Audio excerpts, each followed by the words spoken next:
Salut à tous et à toutes, c'est Bruno M de Paname sur la chaîne OM Football Club que je partage avec mon associé Michael Lohem. Alors, suite à cette magnifique victoire face aux Pays-Bas au Stade de France sur un score de 4-0 avant-hier, nos Bleus demain se déplaceront en Irlande à l'Aviva Stadium. Le match débutera à 20h45.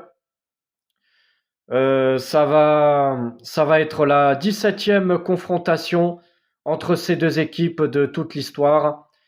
Demain à 20h45 entre la République d'Irlande et la France. Alors, la République d'Irlande qui est pour l'instant 47e du classement FIFA.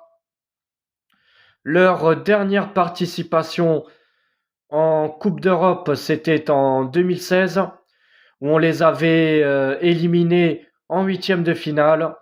Les Irlandais qui menaient 1-0 et ensuite notre équipe de France a su marquer 2 buts et s'imposer 2 buts à 1 et éliminer bien sûr les Irlandais des huitièmes de finale. Et aussi on les a affrontés lors des qualifications pour la Coupe du Monde en 2006. On a fait, il me semble, 0-0 chez eux et chez nous, enfin, où on a fait 0-0 chez nous, où on est allé gagner 1-0 chez eux, suite à une main de Thierry Henry. Et oui, là, ça a été une grosse injustice pour les Irlandais. Thierry Henry qui voulait dominer le ballon, ça touche la main, et ensuite il enchaîne la frappe et il marque. Normalement, le but aurait dû être refusé. C'est sûr, quand c'est nos équipes qui subissent des injustices, c'est sûr que voilà, on crie au scandale. Mais quand c'est les autres, il faut aussi être droit et juste avec tout le monde. Et là, franchement, il y a eu une énorme injustice pour les Irlandais. Et on les a affrontés aussi lors des éliminatoires de la Coupe d'Europe, il me semble. Enfin non, c'était de la Coupe du Monde en 1982. La dernière victoire irlandaise remonte en 1981. C'était le 14 octobre 1981 que les Irlandais se sont imposés. euh, la dernière fois que les Irlandais se sont imposés face à l'équipe de France sur un score de 3 buts à 2 à domicile. Donc depuis le 14 octobre 1981, les Irlandais n'ont plus jamais battu notre équipe de France. Et en tout, jusqu'à maintenant, il y a eu 16 confrontations entre ces deux équipes, dont 7 victoires pour nos Bleus, 4 victoires en tout pour les Irlandais et, euh, et 5 matchs nuls. Donc voilà, notre équipe de France qui est pour l'instant troisième du classement FIFA, les finalistes de la dernière Coupe du Monde. On peut avoir des regrets parce que franchement, on aurait pu avoir la troisième étoile et lors de la prolongation, surtout Kolo Muani face à Emiliano Martinez. Dommage qu'il n'a pas piqué le ballon parce que franchement, s'il aurait piqué le ballon, on aurait gagné la finale et on aurait eu la troisième étoile. Mais bon, après, voilà, on va pas toujours parler de ça. C'est sûr que ça a été quand même un traumatisme pour Kolo Muani.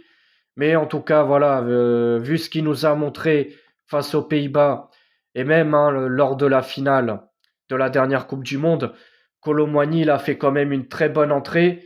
C'est un joueur qui va, pour moi, progresser encore. Voilà, Kolo Muani, c'est un joueur très talentueux et pour moi, il va pas rester encore très longtemps à Francfort. Il va avoir des grands clubs qui vont vouloir de lui. Et franchement, il le mérite parce que c'est un très très bon joueur. Randal Kolo Muani. C'est la relève d'Olivier Giroud. Voilà.